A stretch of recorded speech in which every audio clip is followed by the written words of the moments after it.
As we were just chatting, getting ready to kick off this edition of Only Weird Games, Nate was talking about his obligations that he has after the show. I think he's mentioned on a recent episode. But Nate, could you give us a quick little recap of where your coach's whistle has taken you now?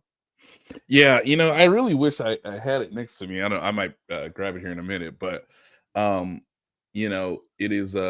an honor and a privilege to once again be given a second contract by ownership and the community of parents for the Bulldogs. That is our team this year, as voted on by the players themselves. I know this sounds wild, ladies and gentlemen. I do, my son is the coach's son, so that's pretty cool. That Hayden is a quality midfielder that we're asking to, be a good teammate, be a good leader. He and Dean, I'll give Dean a shout out. They are our two returning starters from last season. A lot of minutes to fill on that roster. Yep. Sporting Kansas City's youth league, they really like to mix up the rosters from year to year. Is he a gym rat? I don't think Hayden's a gym rat quite yet. I don't consider him a gym rat. That would be kind of more in the Dean category. I would get the sense. Dean sounds like a gym rat. Yeah. We have every kid wants to play goalie. Well, there can only be one. So that's a hard thing to manage. I'm managing a lot of egos. Yes. Amongst fourth graders. Yeah. What else do you want to know? Well, I guess what I want to know, and I don't want you to answer this question publicly because I don't want to hurt your leverage, but I want to know how much money you're making, because I don't know if you're checking the news, Nate, but that little Sporting Kansas City, that franchise you just mentioned a second ago, yes, there's a vacancy in a place there has not been a vacancy in an extremely long time. And I know Sporting is looking at their options to replace Peter Vermees and to take that organization into a new era after kind of stalling out in recent years. Have you had any contact with the Illig family? Do you think that maybe the sidelines at Children's Mercy Park might be in your future? Well, they have, as I've seen some of the reporting, they have been to practices, most recently of the major league club. Now, we're underlings, we're in the minors, but if they want to come down later on to see what some of the drills we work on, some of the positional work we're doing, keeping the kids in formation, actually adhering to, being on sides. I do know this, not to put that family in a bit of a bind, but we in the Taylor household, obviously Holly Taylor, the owner of this year's Bulldogs clubs, especially knowing that given the state of her pregnancy, that was a big deal as to whether or not I was going to return as a youth sports coach this spring. But yeah, also the director of the farm system, as far as I can tell. Correct. Yes, director of the farm system. She's 12, pregnant with it. Yeah, we've got 12 kids. They're all great. Not you guys. That's the Kaisers. Yeah. Our first not match, biological. Yeah. Our first match. Just a quick recap was this past Saturday. We had a chance to win 2-1. There was a little bit of controversy involved in the second half. But look, our goalkeepers did quite well. Jameson, Nicholas, shout out to them. We only gave up one goal, so it was a 1-1 tie. We like to play more, and again, this is for Sporting Kansas City. If they want to know what it's like to be a winner, we play more of the style of the Kansas City Current, which is we want to attack, continue to attack, and oh my God, run back. They have the ball on a counterattack. Run back. Look, I'm just saying, I think Sporting could also try to do what the Current have been doing that they've been failing at in recent years, winning soccer games. I just think you're the man for the job.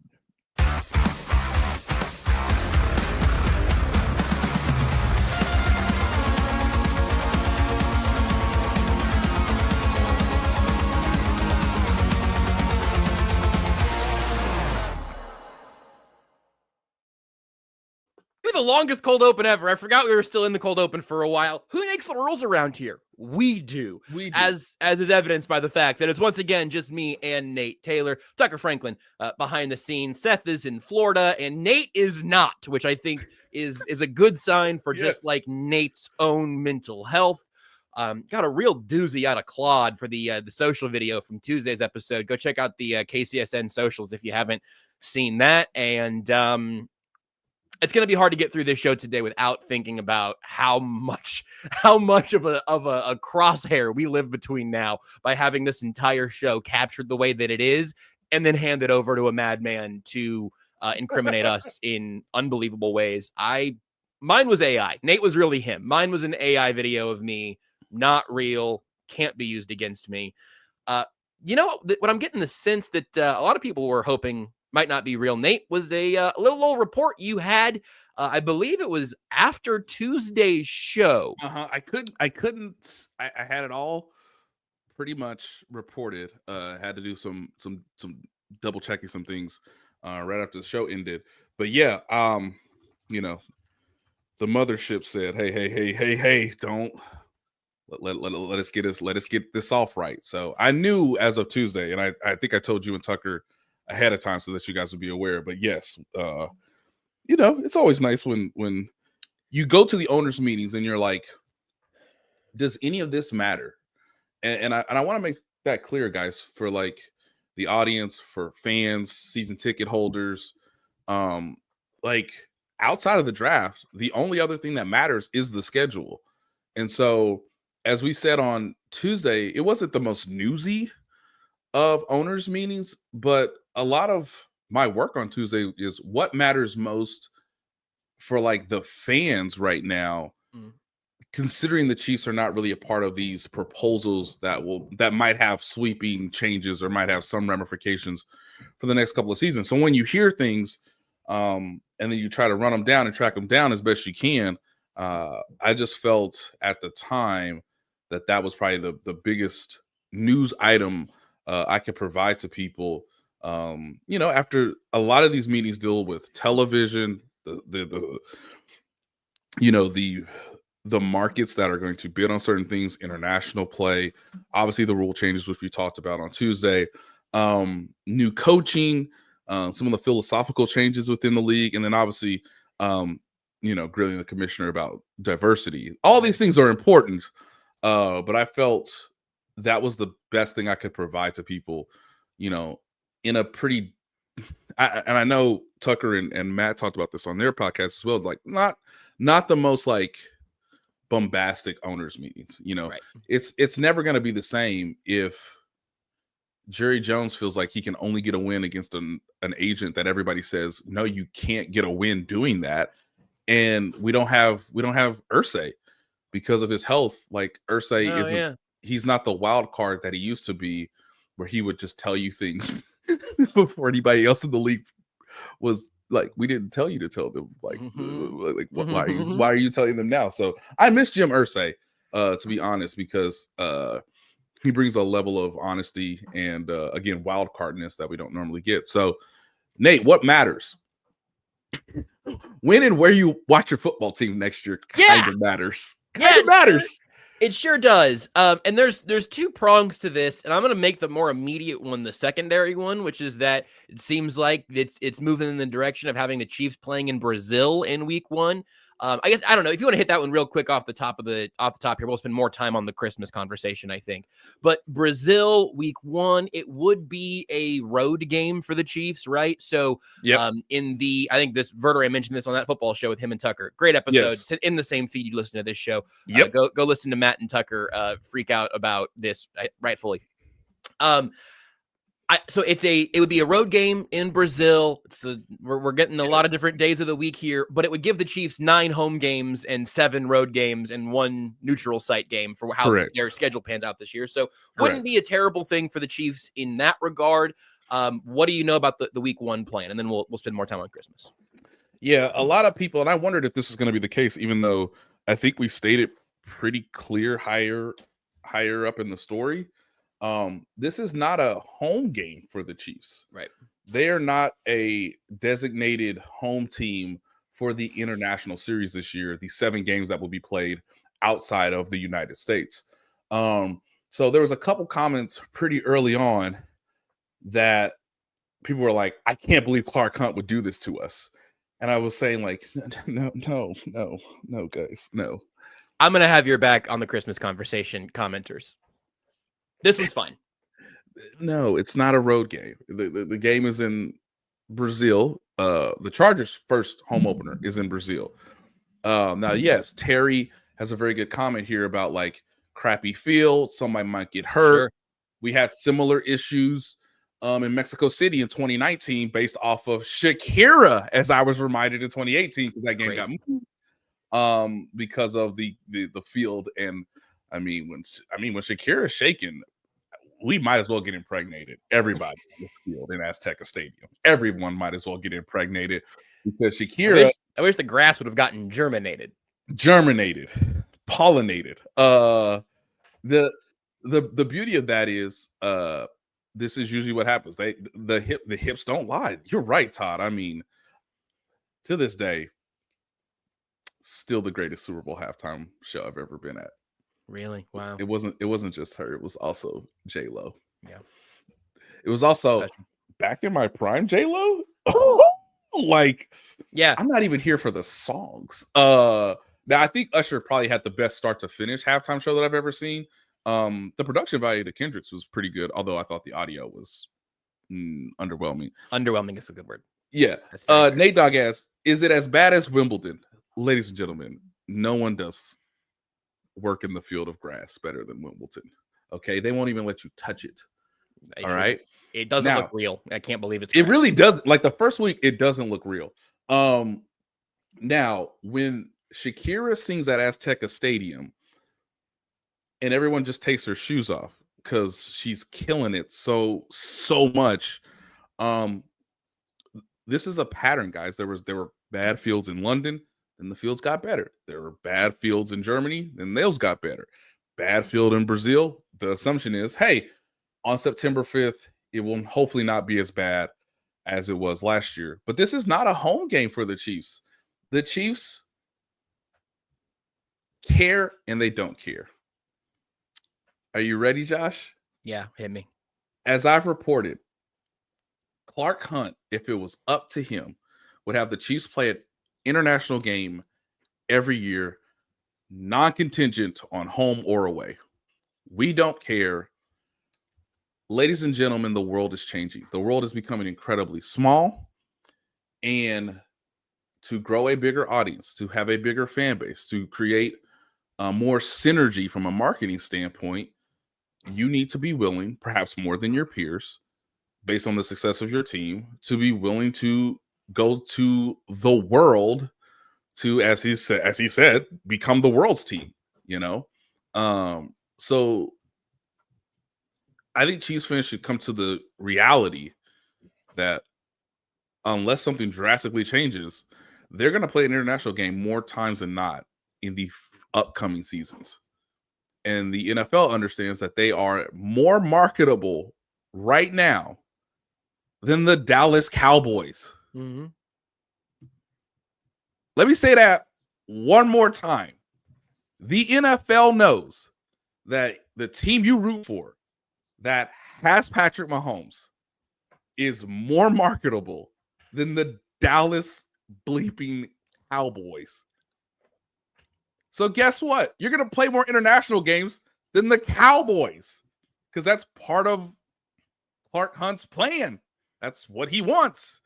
And I think with the fact that there is a structure for this in place, again, I'm gonna be rude and disappointed in the Christmas conversation. The international game conversation, I think the NFL clearly has a burden on themselves to make sure their players are safe. I think the playing surfaces are obviously incredibly important. And correct. Like you looking at it and saying, you know what, they've gotten better the year after. Maybe you just don't want to be the first team that ends up on one of these fields. Yes. And the Chiefs have obviously, Shakira have been in that position. And then you don't see that kind of relocation have to happen again. The fact that the NFL schedule, well, this is only going to be relevant for a few more years, if that many. But having 17 games, the schedule is 8 at home, 8 on the road, 1 that can flex, basically, right? You're always going to have, theoretically, I guess, unless you're the Jags, the Chiefs are always going to have 8 games at Arrowhead. I'm thinking if that changes, my stance will change. But the Chiefs are going to have 8 games at Arrowhead. And if one of those games is in Brazil or Germany or London or wherever, if they do one of the Australia games, I'm generally kind of okay with that. Like, I think there's a little bit of something to be said for the international growth of American football that I'm like, look, this isn't, as much as Renee would love this isn't just me thinking like, oh, well, maybe we could live in Spain and I could keep doing this show and keep covering football out there. Although again, I do think that would be Renee's ideal situation. Right. At least, maybe they paid me so well we can get a little summer home. But genuinely, I do like the idea of American football being an international game. Yes. When we went to, on our honeymoon, Sterling always makes fun of me when I talk about the time we went to Europe, but I think he's jealous. When we went to did our European honeymoon, we went to a Barcelona game, and it was an absolute blast. And on the way out, they were handing out flyers. Actually, I'm going to pick that up off the ground. Flyers for the Barcelona Dragons and their American football team schedule for the rest of the season. It's small. It's, I think, independent, or certainly, it's certainly far unaffiliated from the NFL that we know and love. But like that really makes me feel good. I really do like that. And I think, if every team is by and large playing one of those games every year, every couple of years or whatever, my heart is open to that. If it affects, Renee has now commented, God, I'd love to live in Europe. Yeah, no, I'm aware. She's confirming from the source herself. I did not make any of that up. Right. But like, if you're telling me there's 8 games at Arrowhead and ideally the game doesn't kick off at 8:30 a.m. Central Time, I'm generally okay with it. Sometimes they do, and that doesn't make me the happiest. But I don't know. That's where I'm coming at on that one before I yell at Clark Hunt in a couple minutes. All right. So the last thing on the Brazil front, the NFL is not stupid. They know if you put the Chiefs in Spain or Brazil, we gonna watch. Yep.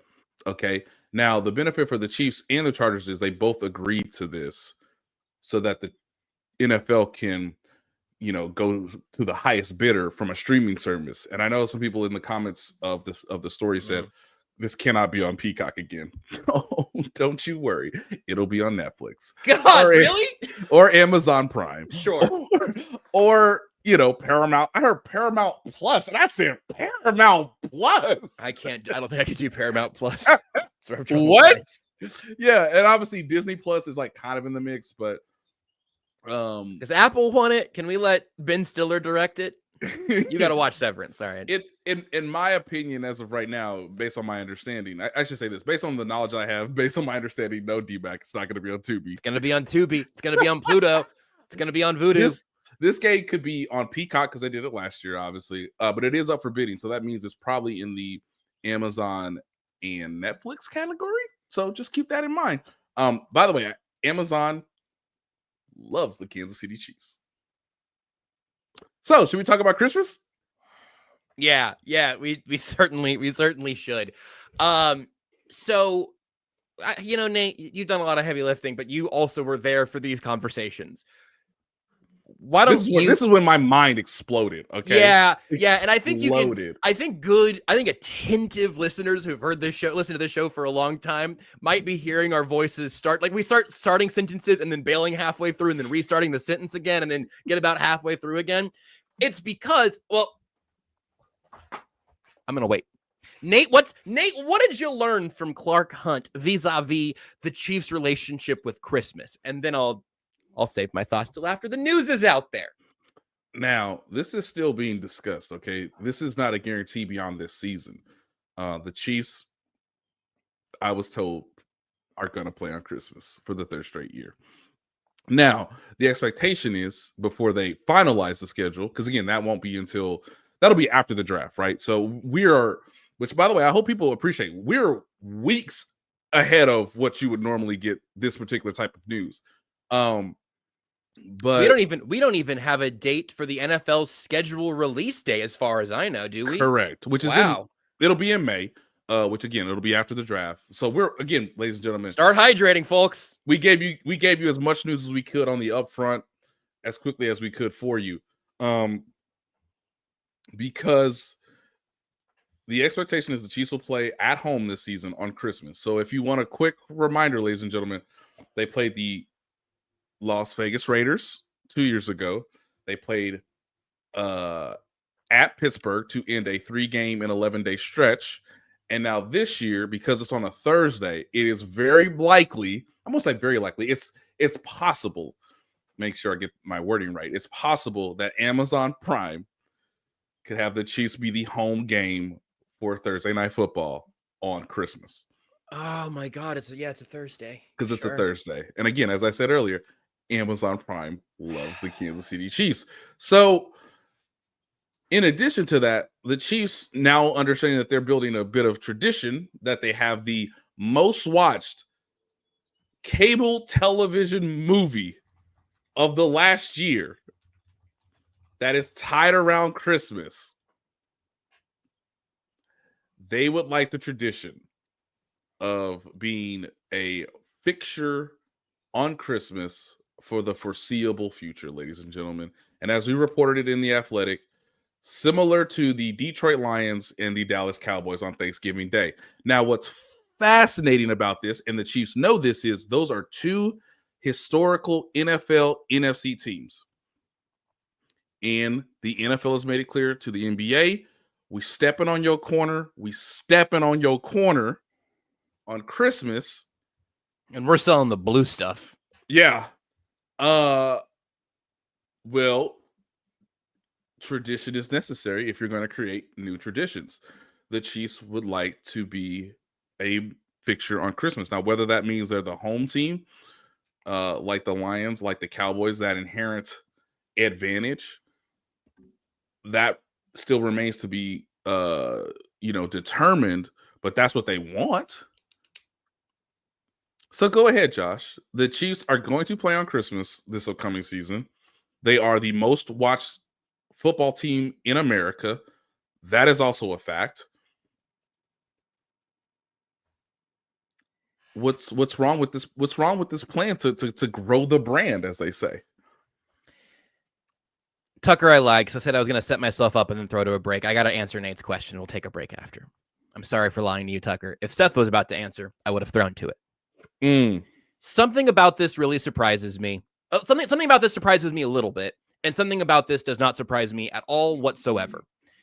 The part of it that has surprised me a little bit pleasantly has been the fan reaction to this news. Mm-hmm. And the reason I'm surprised or have been surprised by the I don't know, 90-10 split of fans who are going, I don't really need my blood pressure there on Christmas, as opposed to, yeah, give me Christmas Chiefs football. I've been a little bit surprised by that response, but pleasantly, because I think a lot of times we all talk about, well, I don't really want to work on Christmas. I don't really want to do all of these holidays that also have football games. Obviously, the players are getting paid a tremendous amount of money to play on those days. Yes. These folks who work at Arrowhead Stadium are not paid millions of dollars to be there on Christmas. A night game to be there setting up all day. It could potentially be a night game, yes. And I know what I signed up for. You ain't got to worry about me. Right. Sure. Nate knows. It's a business. I know more than anything else. This is all a business, ladies and gentlemen. That right there is the exact phrase as to why this isn't surprising at all. I started writing on paper yesterday because I was kind of heated and it was very clear. Player gets cut, sports are a business. Coach leaves for a better job, sports are a business. Team moves for a better stadium deal, business. Season ticket holders get screwed. Business. MLB uniforms are see-through and ad-covered now. Show my dick. Your tax dollars to fund field-level suites you'll never use. Correct. Business. Your team plays 6 days out of the week. Business. Christmas is now a Chiefs holiday in your house at Arrowhead across the NFL. It's a business, folks. It is not just the players and the coaches and the owners. And I'm certainly not surprised by two of the core nine, Clark Hunt and Mark Donovan, saying, I'd love to keep playing on Christmas. It's because, unfortunately, and they don't want you to think about this, and frankly, I don't know if we want you to think about this. You're a commodity too. It's a business at you too, not to you. I'm saying at you. They are selling hats. They make better designs when the hats don't sell as well. And the next year they say, you know what? We're going to tweak this system. Eventually you complain enough about how crappy the uniforms look. And then eventually Fanatics spends an extra 3 cents per uniform. And then there's a tiny bit less phallus in your day-to-day baseball watch. I kind of want to see what Shohei Ohtani is packing when he's hitting moonshots to win the game. We know it. Shohei Ohtani's got a torpedo bat. He's got a bird. He's got a torpedo bat's what he got. He's got a big dick. Wow. The out of context for this episode is not going to be a whole lot cleaner than the last one, huh? Nope, not at all.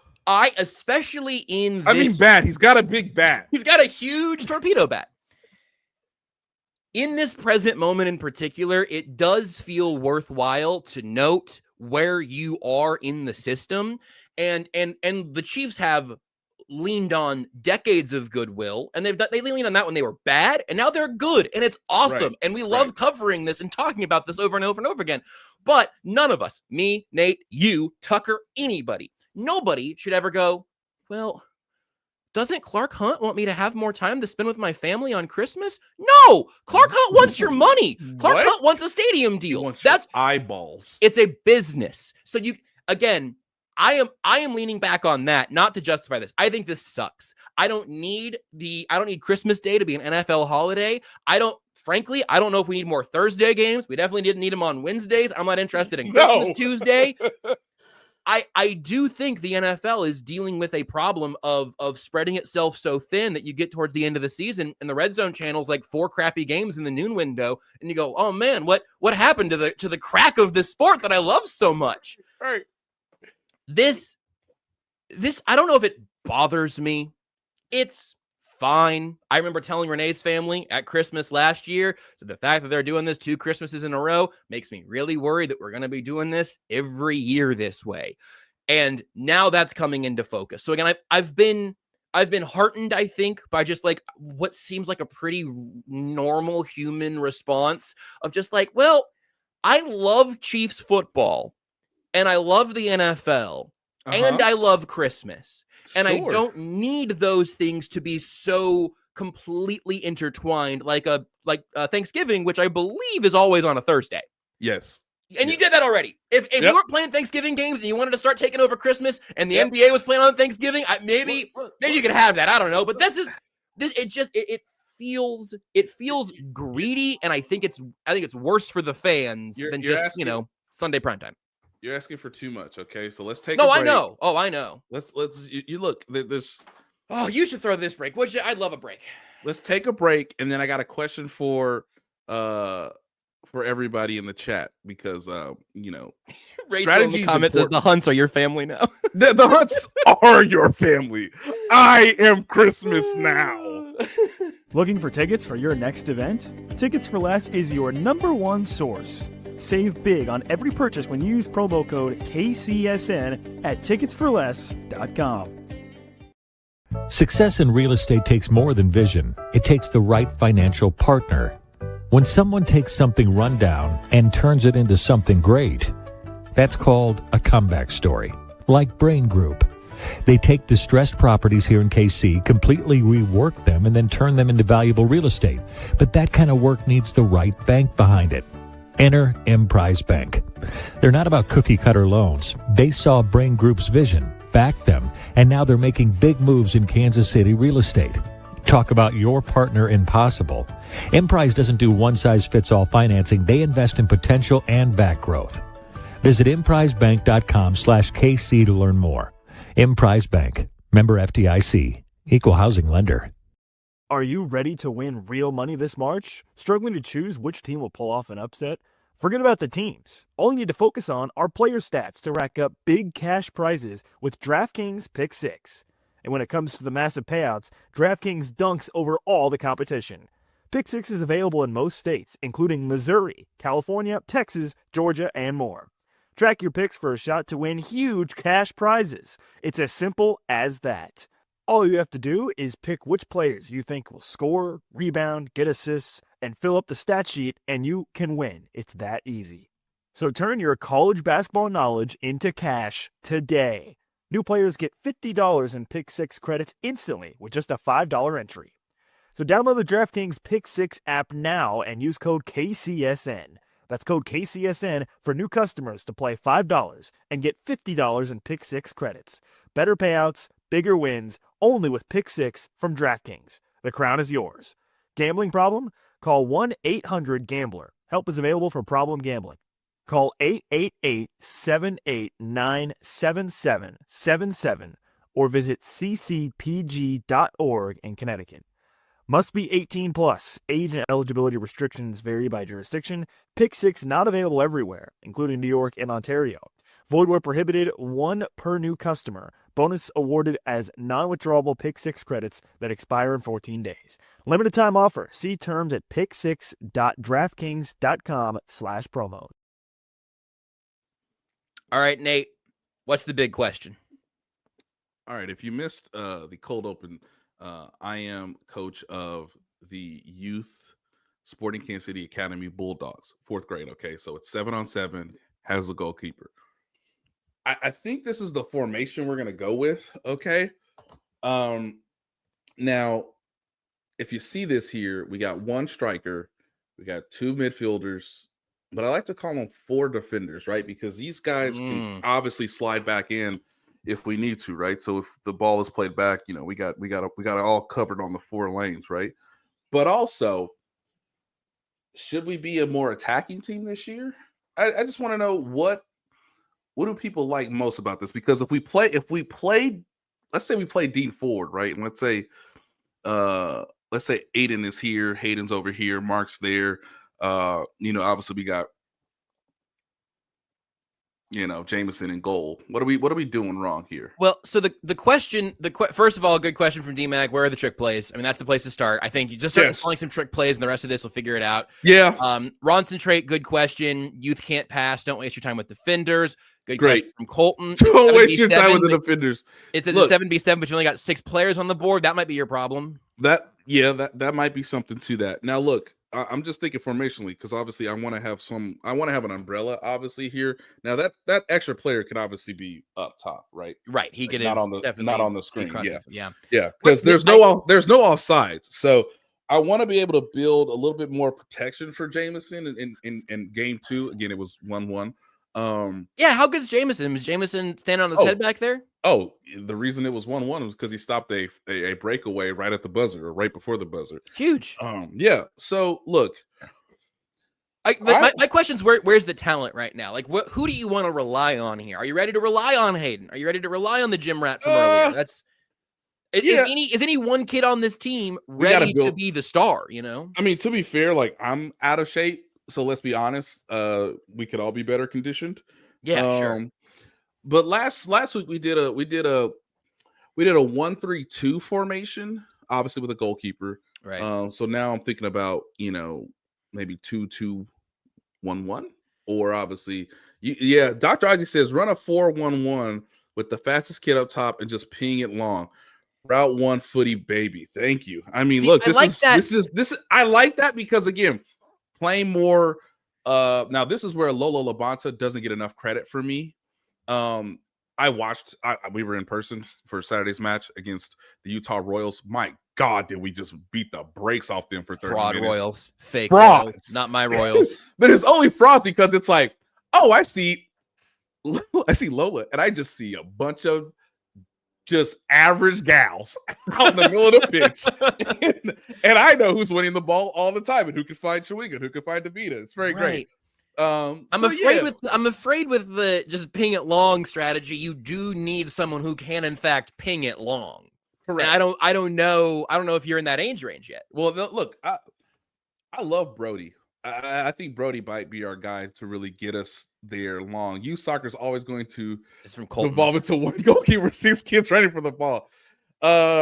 Focus on teaching them how to trip the other team is what Colton said. I think that's really good. There is under Coach Taylor, there is no tripping, no pushing. You cannot dive tackle and use soccer, and just be faster than them. Just run faster than them.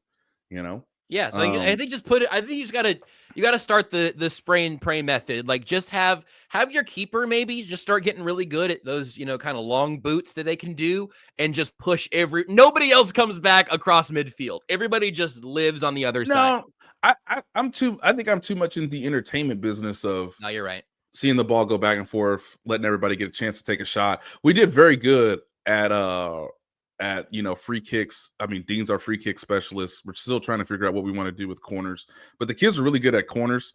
Sometimes it really just comes down to, can the goalkeeper stand on his head? So yeah, I appreciate the free clinic that I was necessary, because guys, with them signing Mike Edwards, all this means is you could just scratch safety off the board for the draft.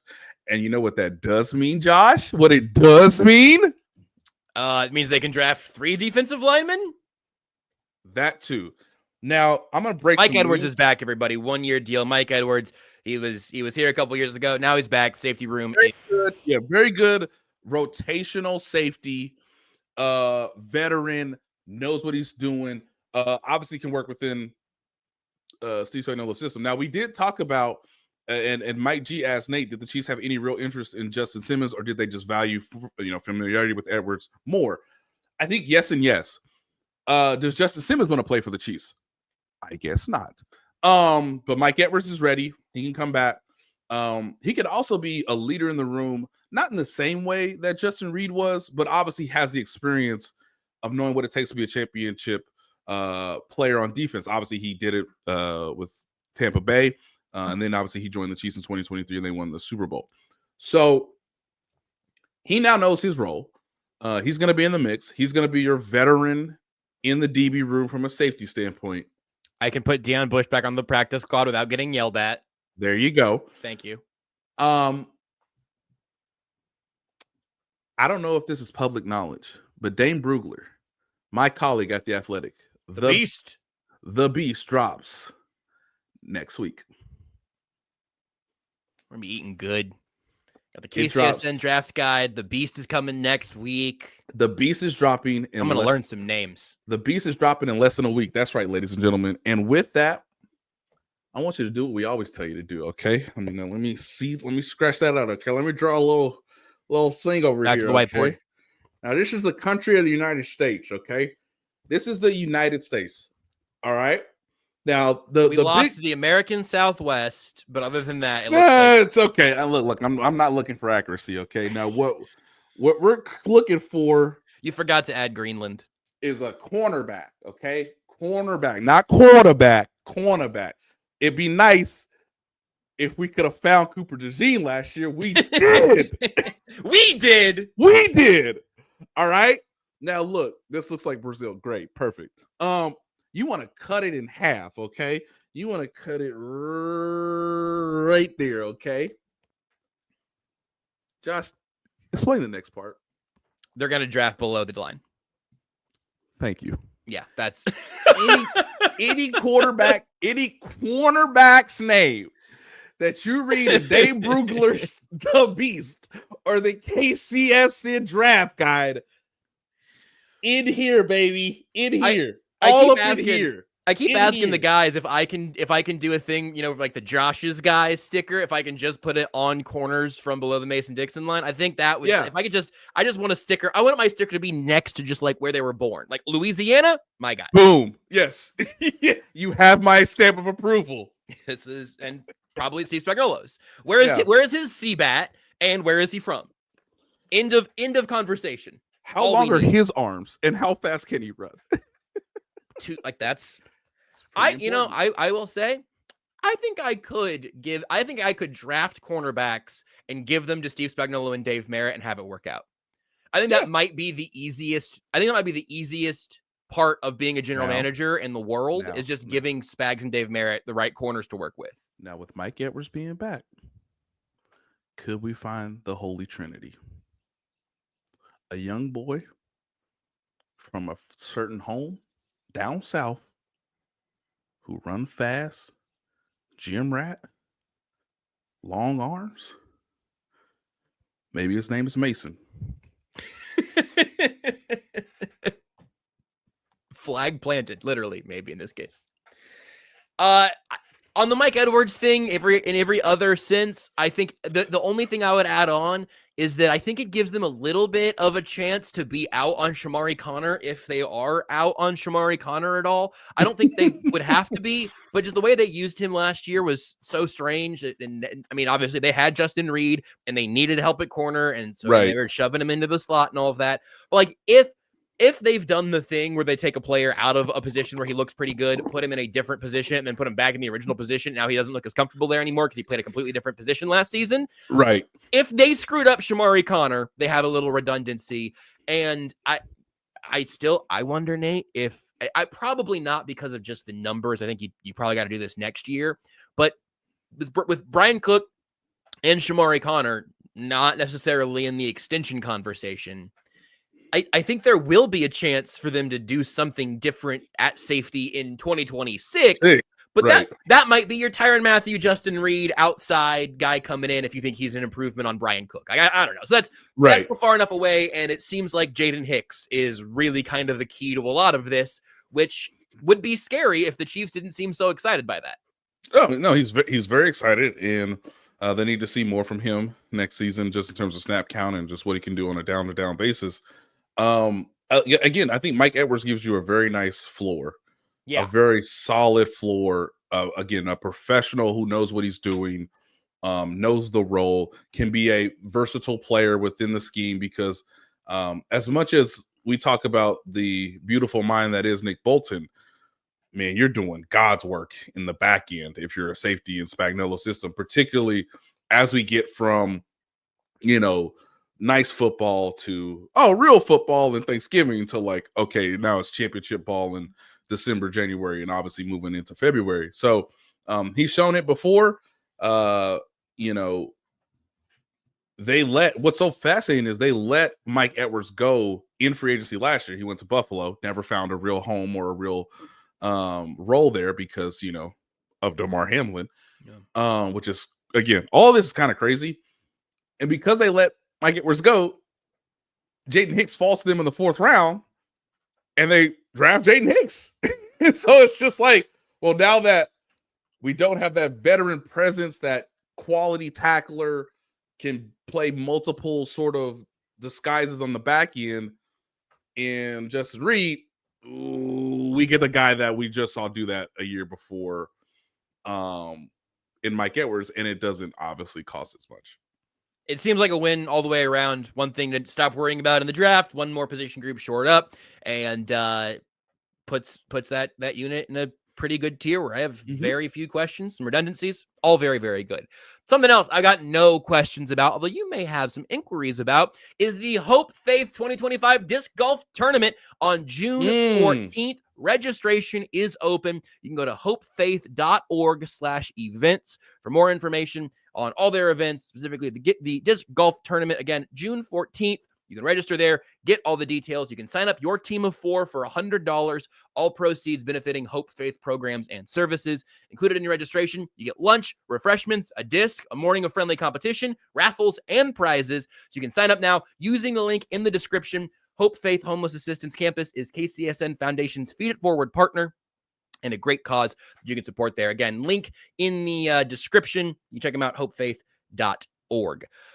Nate, you mentioned something. I haven't heard the audio of this. I'm guessing it's in the vault of the writers who made the trek. But you said that Andy Reid had some interesting things to say about both Jaylon Moore and Isaiah Pacheco. What did you hear from Andy at the meetings? Oh, Nate's mic came unplugged. I can't answer that question for him because I didn't hear it. Oh, we're back. That's me. I just didn't want to break up the what you're Hope Faith registration. Yes, I appreciate that. I didn't want to mess that up. We're gonna start with Jaylon Moore first because he's the new player.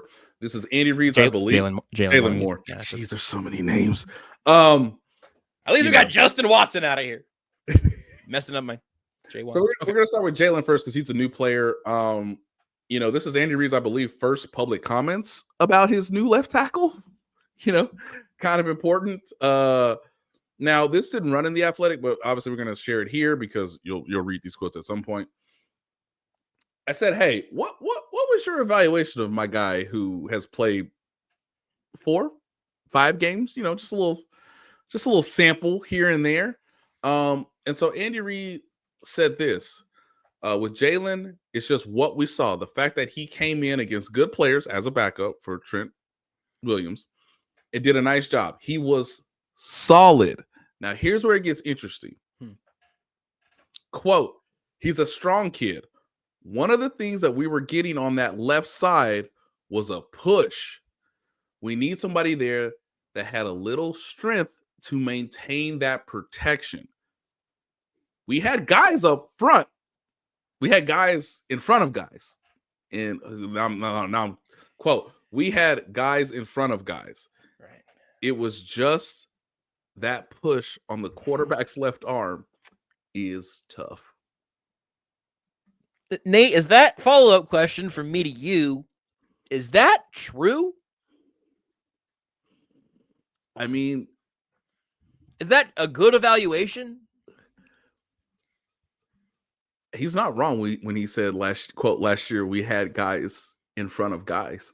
Was Kingsley Suamata'ia's problem that he didn't have the strength to play tackle? Because I hope that's not true, considering the new plan. Now, I asked... Were they confused about Wanya Morris's weight on the scale? He's a pretty big guy. I asked Andy Reid about Kingsley Suamataia and his new chapter. Interestingly enough, didn't get that answer from him. He just focused on Jaylon Moore. One of the things that we were getting on that side was a push. We needed somebody that was that had a little strength to maintain that protection. I mean, obviously he didn't think that going into the playoff run because Joe Thuney played left tackle, right? Is that a playoff take? Obviously he could always just sort of be lying and just talking through a press availability.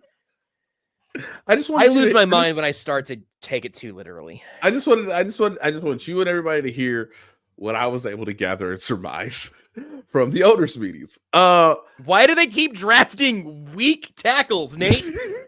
If that's the problem. What this showcases, I hope, for people who are listening or watching now, is they have to say something. And This is what he's chosen to say. Yeah.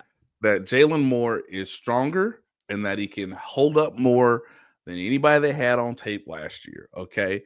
And as I see in the comments, which are absolutely incredible from Terry, you have to touch him first. That's true. Yeah, you have to touch him first because, as Andy Reid put it eloquently, I might add, quote, we had guys in front of guys. It was just that push on the quarterback's left arm. That is tough. Nate, I'm going to ask you a totally wild spin-off question of all of this, okay? I'm going to give you 3 choices. Who is the Kansas City Chiefs starting left tackle next year? Kingsley Suamataia, Hunter Norzad, or the field? I mean, do I have to answer that? Yeah. I think it's pretty obvious. You do. Well, I'd love to hear you say it anyway. I mean, they gave a guy $20 million to see if he can be a starting left tackle in the NFL. Think about that. Now, one of my good friends, and I don't think he knows that I'm going to shout him out, but he reached out to me today because, again, he's trying to understand it. All right, this is Danny Heifetz of The Ringer. Shout out to Danny. Love him to death. Yeah. Danny Heifetz, again, because, this is from a natural perspective. Hey, we know the Chiefs are good. Did I say left tackle? Mike has checked. Hopefully my context there was correct. I meant to say left guard. Oh, left guard. Sorry, you said left tackle. Yeah, I'm sorry. That's why I said Hunter Norzad, Kingsley, or the field. Yeah. I meant because now Andy's hesitance about that's completely my fault because sometimes I say a word wrong. Yeah. No, it's okay. Who's playing left guard next year? Kingsley, Norzad, or the field? It's the team. Listen to me, ladies and gentlemen. Look at me. I don't want to. The team has projected Kingsley Suamataia to be your starting left guard. Now, Danny Heifetz asked a serious question, ladies and gentlemen, a real serious one. Are we ready? Yeah. Because if you went to a little bit of a tailspin on some Andy Reid quotes I just regurgitated to you, shout out to what Danny Heifetz texted me. Quote!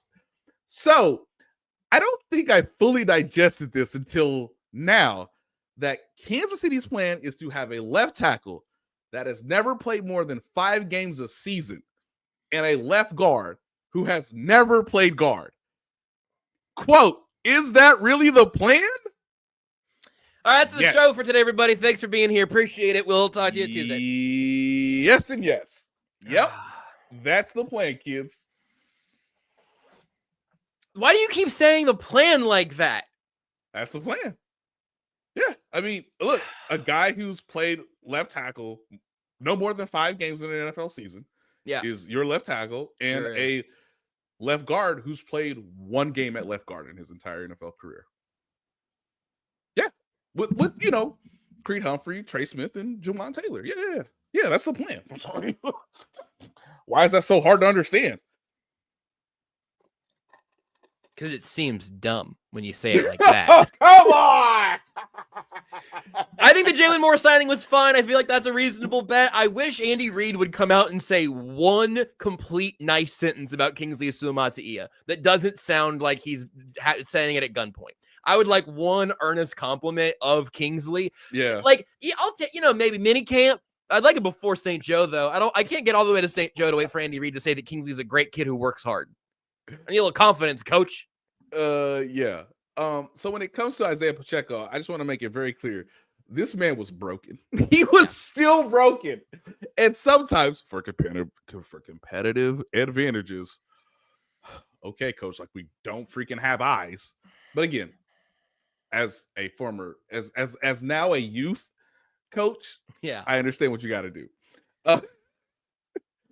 Here's Andy Reid on Isaiah Pacheco. Quote, I mean, he was physically okay to go, but when you're looking at it, and I put in parentheses, the film of his return, it's minute stuff. Just maybe that ability to cut as quickly as he did before. Now, it's still quick, but you're talking about inches here. Was it what he could do before? Well, it wasn't. I think you'll see him back to what he was before the injury. When you come back from, quote, that type of injury, normally it's the next year that they take off. So Andy Reid finally tells you that Isaiah Pacheco is a freaking warrior because he was never right once he came back last year. And, when you ask, hey, why didn't they give him the ball more in the Super Bowl? Maybe he had 2 weeks to see, like, he's not really back. And I think Pacheco had a pretty good, all things considered, AFC Championship game. But it does inform you that, like, I mean, yeah, he was out there. He was in uniform. But maybe the coaching staff knew on Super Bowl Sunday that Isaiah Pacheco can't really help us the way we hoped he would coming back from the injury. And so I think for people to recalibrate their minds about not just the running back position for the draft and how exciting that might be, with more time in a full off season and hopefully not getting hurt again with a broken fibula, maybe people have forgotten what a healthy, in rhythm Isaiah Pacheco looks like, because I think both things can be true. Andy saying we cannot use that guy for this type of defense, and also he's not going to be who he was just by virtue of time and the recovery that it takes for an injury to your lower body. I think that is incredibly reasonable. We've talked about that many times out of this process. I know a lot of people want the Chiefs to keep adding at running back. I think they need to have a rookie on a rookie contract on this roster going in the next season, but I think it's reasonable to expect and hope for a little more out of Isaiah Pacheco. And frankly, even like maybe not more compared to how he started when he rejoined the Chiefs, but maybe even a little more youthfulness out of Kareem Hunt at the beginning of the season. Yes. While potentially you have a rookie getting more familiar with the offense and all of that. Although the Chiefs have obviously have gotten rookies involved in the running game very early, from Clyde to Pacheco and all of that. So I think it's interesting to hear Andy kind of just like acknowledge the thing that we thought was probably true, and to keep that in mind on the running back room. Here's something that popped up today where Felix Anudike-Uzomah was on Up and Adams with Tucker Franklin's good friend Kay Adams. And I watched a couple of the clips from that. We watched the same one that I had texted to the group chat, where he's talking about, wanting to have a bigger role. And I think the Chiefs telling him he needs to have a bigger role in 2025. And you said you had some thoughts on that I'm excited, interested, afraid to hear. Okay. Now, I think Kay Adams did a really good job, if you haven't seen the clip, reminding you of Felix's story, which is, hey, kid who wasn't really projected to do much becomes a legitimate thing in high school. And you say, look at what that kid did. That is impressive. So you go to Kansas State and you're like, oh, this is pretty big boy football. You're not going to jump off the screen. And then 2 years later, he becomes a defensive player of the year in the Big 12 at Kansas State. And as we all know, is the last guy taken in the first round of the NFL draft, purely off of traits and one of the greatest I'm feeling myself in the nightclubs we done ever seen. Okay? Ever seen. Like, who is feeling that way, Nate? Now, what's fascinating, kids, is I have another story. We might end the show on this. I actually have two more stories for the owners' meetings that I guess. Fantastic. We'll add this Travis Kelce thing to Tuesday. Whatever. We're good. And by the way, it's one where Gracie Hunt says, no, just wait. They'll come back. And I said, okay. Perfect. I mean,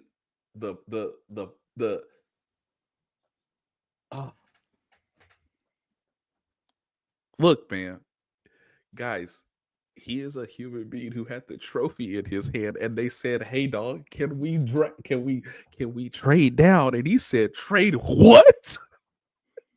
Give me another bottle of champagne." Weird that we finally found a time when it wasn't a business.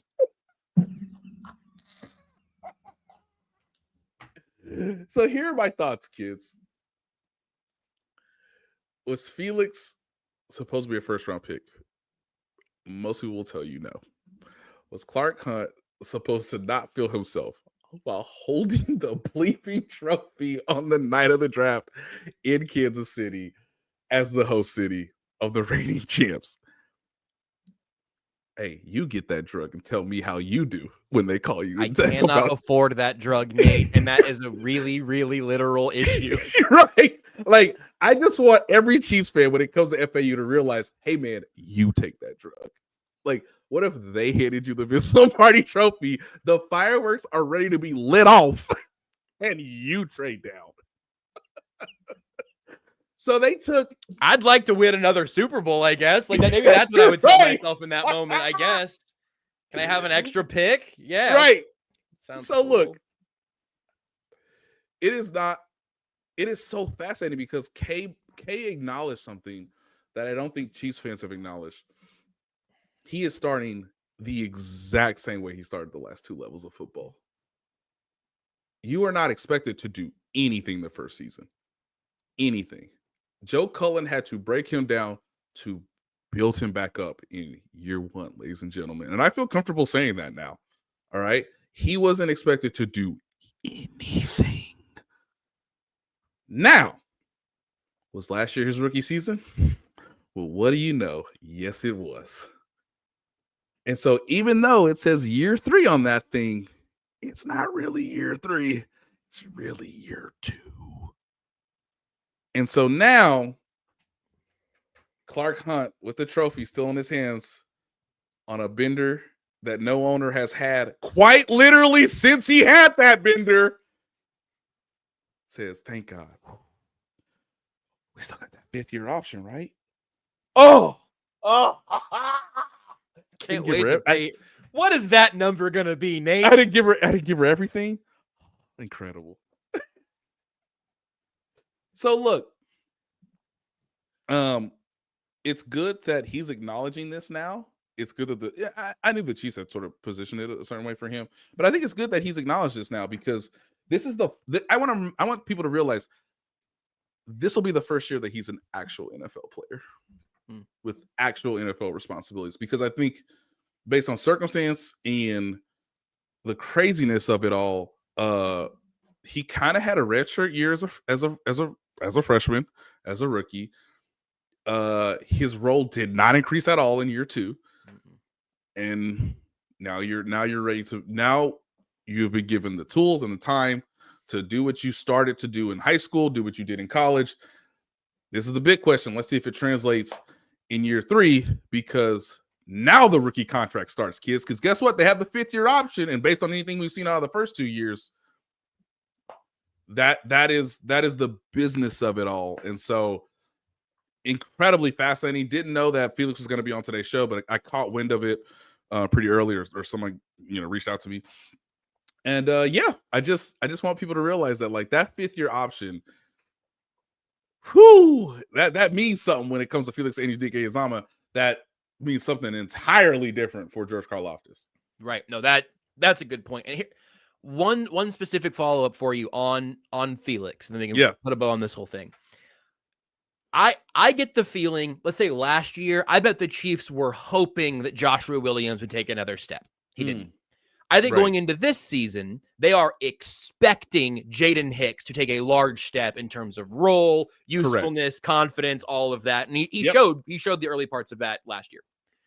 Are they expecting that from Felix, or are they hoping for that from Felix? Hoping. That's what they should be doing. That's what it should be. That's reasonable. I think that's reasonable. Everything comes down to situation, kids, in your career. And maybe Felix Anudike-Uzomah's career would be going better if he didn't get drafted by his home team on a circumstance that no other draft pick of that entire draft class fell under.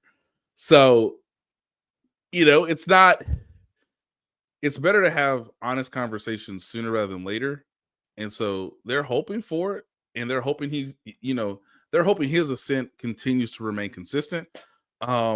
Because there is enough evidence there that he could continue to overachieve based on maybe what you saw a year or 2 ago. And so this is the year that is no more compelling in probably his football career, honestly. Because as Nate Dogg says, yes, he is behind Karlaftis. He is behind Omenihu. He's behind Dana. He's behind Dana. So he's a distant 4 right now. Yes. And I think they should draft another defensive end relatively highly this year. And there you go. So very few players are as compelling as him for this upcoming season. I agree with that. I think hoping for the best and having worked towards that is totally reasonable. And then really what the story might be then is going into week 1, the preseason, training camp, maybe it's a midseason thing. If whatever rookie they draft jumps Felix in the depth chart, you'll know. Mm-hmm. If Felix is DE4 all year, it's probably kind of looking like a rotational defensive end on the high end. Mm-hmm. If he eventually gets some really impact snaps in obvious passing situations, he's not going to outsnap any of those other 3 guys or get even close to them without serious injuries. Right, you wouldn't think. I mean, I don't think he outsnapped Charles Omenihu last year, right? Like, Omenihu didn't play half the season. I am going to look it up. Again, ladies and gentlemen, last season was his rookie year. 2023 might as well be a redshirt year. Felix Anudike-Uzomah played 332 snaps last season. Charles Omenihu played 225. So Felix did outsnap Omenihu, just obviously not. I would have guessed a little under the 30% mark for Felix. So I guess that might be because but guess what? I didn't do a ton with him. But guess what, Josh? He was a rookie. He was a rookie. I'm good with that. I think if they draft another end, he's 4 or 5, and you take that group in, and maybe that's maybe Malik Herring goes back to being a practice squad type of guy in the mix, and BJ Thompson in a similar spot as opposed to pretty frequently relying on Malik Herring to get in there and give you 12 snaps. Maybe those 12 snaps now go to whatever rookie you've drafted. Mm-hmm. All that being said, we expect to have Seth back on Tuesday. He's in Florida, and so I think there's a chance that he just doesn't go back and we don't get him back. Well, but you know what? Actually, Nate, I'm going to choose my words correctly. I am expecting Seth back on Tuesday. I'm not just hoping. I am expecting Seth to be here on Tuesday, and I'm hoping he has a new film review of some sort that we can talk about. But I don't know about that. So on that note, give us one of your owners meeting stories. You can give us the last one on Tuesday, Nate. Okay. You can get us out of here with one of the good ones. Okay. Now, it's really odd. It's such an odd feeling to be like, I don't deserve to be in this lobby. Why am I in this lobby? I'm just peacocking in this lobby. But sometimes you realize that, that's so-and-so and that's so-and-so, and like, maybe I need to interject. Surely I don't. But we made eye contact. I got one of these. It's a little salute, got a little salute. One of the. I nodded my head as a respectful man does, and then I paid my respect even more by walking to said man. Do you know who that man was, Josh? I would have guessed Jim Irsay, but you already said he wasn't there. Yeah, it was Mark Donovan. It was Andy Reid. Just before dinner. Wow, look at that, man. And so I make the walk, chit chat, shake hands, yada yada yada. I sense a more important person next to me.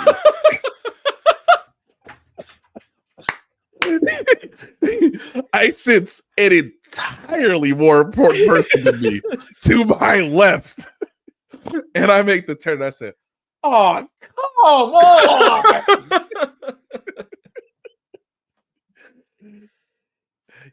Nate Dogg says Hawaiian shirt. No, he had already done that. Again, they're going out for dinner. This is formal, baby. This is formal. Terry, get out the way. I pretty much had to. I felt someone on my left, but I just said, "Oh no, I got to get out of the way." Oh no! Now, I don't know if this picture will ever be on the internet, but Josh, it took me a minute. I want you to Google this man's name. Fantastic. It was Liam Cohen. What? Yeah. It was Liam Cohen and the woman he's related to by marriage. Okay. To which the question has to be raised. And how do you do it delicately?